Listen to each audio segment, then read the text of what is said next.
राजा जनक श्री अष्टावक्र से पूछते हैं, हे प्रभु, ज्ञान की प्राप्ति कैसे होती है?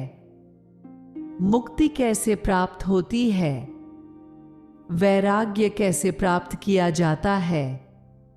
ये सब मुझे बताएं। श्री अष्टावक्र उत्तर देते हैं, यदि आप मुक्ति चाहते हैं तो अपने मन से विषयों, वस्तुओं के उपभोग की इच्छा को विष की तरह त्याग दीजिए। क्षमा, सरलता, दया, संतोष तथा सत्य का अमृत की तरह सेवन कीजिए। आप न पृथ्वी हैं, न जल, न अग्नि, न वायु अथवा आकाश ही हैं। मुक्ति के लिए इन तत्वों के साक्षी चैतन्य रूप आत्मा को जानिए।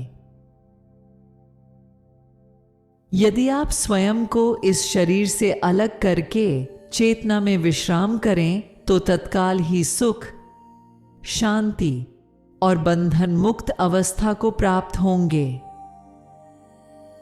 आप ब्राह्मण आदि सभी जातियों अथवा ब्रह्मचर्य आदि सभी आश्रमों से परे हैं तथा आंखों से दिखाई न पड़ने वाले हैं। आप निर्लिप्त, निराकार और इस विश्व के साक्षी हैं, ऐसा जानकर सुखी हो जाए। धर्म, अधर्म, सुख, दुख मस्तिष्क से जुड़े हैं। सर्वव्यापक आपसे नहीं, न आप करने वाले हैं और न भोगने वाले हैं। आप सदा मुक्त ही हैं। आप समस्त विश्व के एकमात्र दृष्टा हैं, सदा मुक्त ही हैं। आपका बंधन केवल इतना है कि आप दृष्टा किसी और को समझते हैं। अहंकार रूपी महासर्प के प्रभाववश आप मैं करता हूं ऐसा मान लेते हैं। मैं करता नहीं हूं, इस विश्वास रूपी अमृत को पीकर सुखी हो जाइए। मैं एक विशुद्ध ज्ञान हूं, इस निश्चय रूपी अग्नि से गहन अज्ञान वन को जला दें। इस प्रकार शोक रहित होकर सुखी हो जाएं। जहां ये विश्व रस्सी में सर्प की तरह अवास्तविक लगे, उस आनंद, परम आनंद की अनुभूति करके सुख से रहें। स्वयं को मुक्त मानने वाला मुक्त ही है और बद्ध मानने वाला बंधा हुआ ही है। यह कहावत सत्य ही है कि जैसी बुद्धि होती है वैसी ही गति होती है। आत्मा साक्षी, सर्वव्यापी, पूर्ण, एक, मुक्त, चेतन, अक्रिय, असंग, इच्छा रहित एवं शांत है। भ्रमवश ही ये सांसारिक प्रतीत होती है। अपरिवर्तनीय, चेतन व अद्वैत आत्मा का चिंतन करें और मैं के भ्रमरूपी आभास से मुक्त होकर बाह्य विश्व की अपने अंदर ही भावना करें। हे पुत्र, बहुत समय से आप मैं शरीर हूं इस भाव बंधन से बंधे हैं। स्वयं को अनुभव कर ज्ञान रूपी तलवार से इस बंधन को काट कर सुखी हो जाए। आप असंग, अक्रिय, स्वयं प्रकाशवान तथा सर्वथा दोष मुक्त हैं। आपका ध्यान द्वारा मस्तिष्क को शांत रखने का प्रयत्न ही बंधन है। यह विश्व तुम्हारे द्वारा व्याप्त किया हुआ है। वास्तव में तुमने इसे व्याप्त किया हुआ है। तुम शुद्ध और ज्ञान स्वरूप हो। छोटेपन की भावना से ग्रस्त मत हो। आप इच्छा रहित, विकार रहित, घन यानी ठोस शीतलता के धाम अगाध बुद्धिमान हैं। शांत होकर केवल चैतन्य की इच्छा वाले हो जाइए। आकार को असत्य जानकर निराकार को ही चिरस्थायी मानिए। इस तत्व को समझ लेने के बाद पुनः जन्म लेना संभव नहीं है।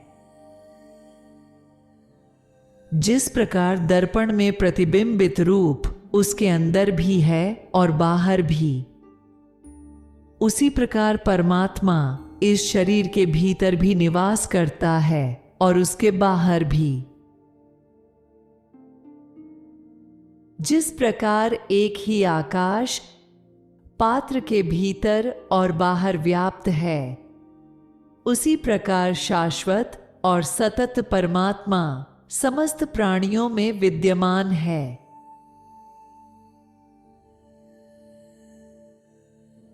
राजा जनक कहते हैं, आश्चर्य, मैं निष्कलंक, शांत, प्रकृति से परे ज्ञान स्वरूप हूं।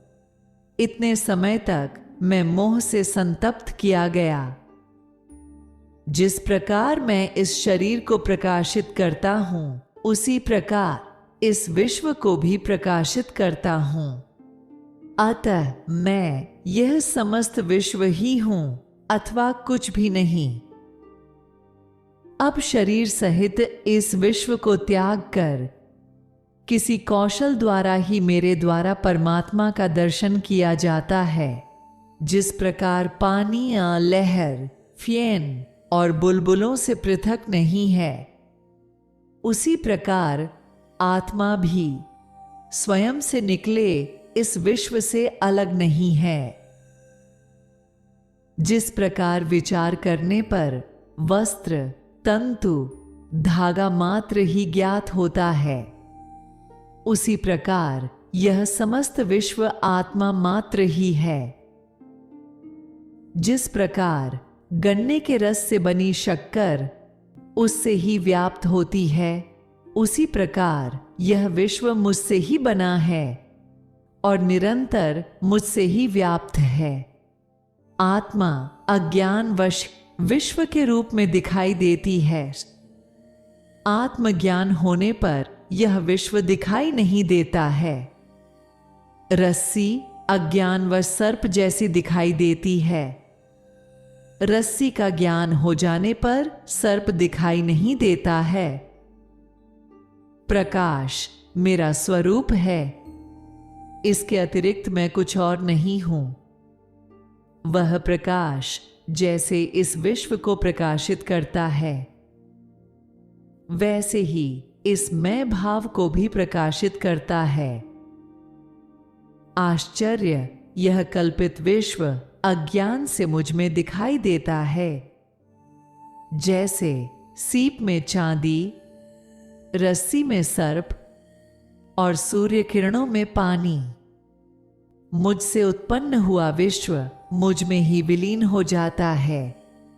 जैसे घड़ा मिट्टी में, लहर जल में और कड़ा सोने में विलीन हो जाता है। आश्चर्य है, मुझको नमस्कार है। समस्त विश्व के नष्ट हो जाने पर भी जिसका विनाश नहीं होता, जो तृण से ब्रह्मा तक सबका विनाश होने पर भी विद्यमान रहता है। आश्चर्य है, मुझको नमस्कार है। मैं एक हूं, शरीर वाला होते हुए भी, जो न कहीं जाता है और न कहीं आता है और समस्त विश्व को व्याप्त करके स्थित है। आश्चर्य है, मुझको नमस्कार है, जो कुशल है और जिसके समान कोई और नहीं है, जिसने इस शरीर को बिना स्पर्श करते हुए इस विश्व को अनादिकाल से धारण किया हुआ है। आश्चर्य है, मुझको नमस्कार है, जिसका यह कुछ भी नहीं है अथवा जो भी वाणी और मन से समझ में आता है, वह सब जिसका है। ज्ञान, ज्ञेय और ज्ञाता, यह तीनों वास्तव में नहीं हैं, यह जो अज्ञानवश दिखाई देता है वह निष्कलंक मैं ही हूं। द्वैत भेद सभी दुखों का मूल कारण है। इसके अतिरिक्त कोई और औषधि नहीं है कि यह सब जो दिखाई दे रहा है वह सब असत्य है। मैं एक चैतन्य और निर्मल हूं। मैं केवल ज्ञान स्वरूप हूं। अज्ञान से ही मेरे द्वारा स्वयं में अन्य गुण कल्पित किए गए हैं। ऐसा विचार करके मैं सनातन और कारण रहित रूप से स्थित हूं।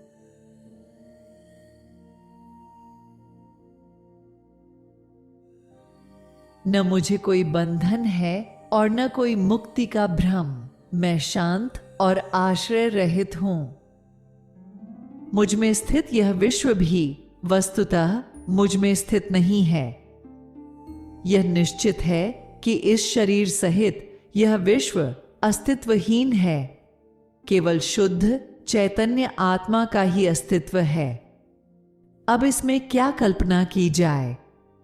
शरीर, स्वर्ग, नरक, बंधन, मोक्ष और भय ये सब कल्पना मात्र ही हैं। इनसे मुझ चैतन्य स्वरूप का क्या प्रयोजन है? आश्चर्य कि मैं लोगों के समूह में भी दूसरे को नहीं देखता हूं। वह भी निर्जन ही प्रतीत होता है। अब मैं किससे मोह करूं? न मैं शरीर हूं, न यह शरीर ही मेरा है। न मैं जीव हूं, मैं चैतन्य हूं। मेरे अंदर जीने की इच्छा ही मेरा बंधन थी। आश्चर्य, मुझ अनंत महासागर में चित्त वायु उठने पर ब्रह्मांड रूपी विचित्र तरंगें उपस्थित हो जाती हैं। मुझ अनंत महासागर में चित्त वायु के शांत होने पर जीव रूपी वणिक का संसार रूपी जहाज जैसे दुर्भाग्य से नष्ट हो जाता है। आश्चर्य, मुझ अनंत महासागर में जीव रूपी लहरें उत्पन्न होती हैं, मिलती हैं, खेलती हैं और स्वभाव से मुझ में प्रवेश कर जाती हैं।